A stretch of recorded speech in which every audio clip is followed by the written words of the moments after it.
एक फोटोग्राफर रात को एक सुनसान हाईवे पर गाड़ी चला रहा होता है। उसे एक छोटा सा गांव नजर आता है। अचानक उसकी गाड़ी खराब हो जाती है। मोबाइल नेटवर्क नहीं होता और मदद के लिए वह गांव की ओर जाने का फैसला करता है। गांव में घुसते ही उसे अजीब सा एहसास होता है। पूरे गांव में अंधेरा होता है और हवा में सन्नाटा। तभी एक लड़की, अनामिका, उसे रास्ते में मिलती है। वह कहती है कि इस समय गांव में घूमना सुरक्षित नहीं है और उसे जल्दी से कहीं रुक जाना चाहिए। अनामिका उसे अपने घर ले जाती है, जो एक पुराना लेकिन साफ सुथरा मकान है। घर में पुराने सामान, धुंधले आईने और अजीब अजीब सी पेंटिंग्स लगी होती हैं। अनामिका उसे चाय देती है और कहती है कि सुबह होने तक वह यहीं रुक जाए। रात के समय राहुल को घर में अजीब आवाजें सुनाई देती हैं। वह देखता है कि खिड़की के बाहर कोई परछाई चल रही है। जब वह खिड़की के पास जाता है तो उसे कोई नजर नहीं आता।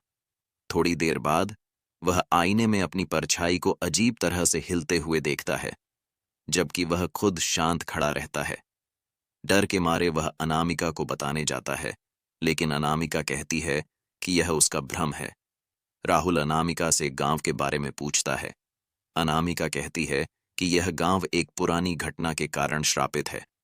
सालों पहले यहां एक दुर्घटना में पूरा गांव मारा गया था।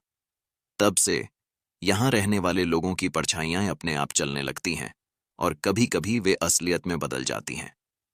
राहुल को यकीन नहीं होता।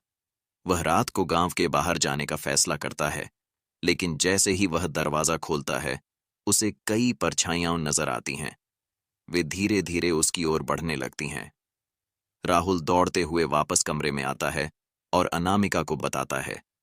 अनामिका उसे शांत रहने को कहती है, लेकिन तभी राहुल देखता है कि अनामिका की परछाई दीवार से अलग होकर चलने लगती है।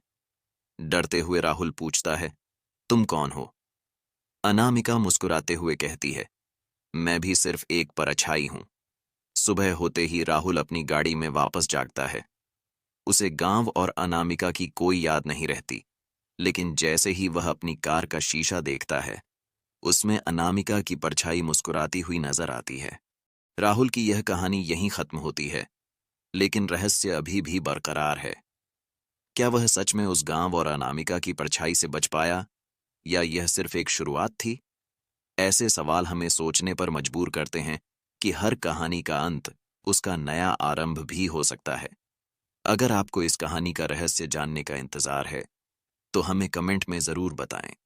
शायद इस गांव का सच फिर से उजागर होगा।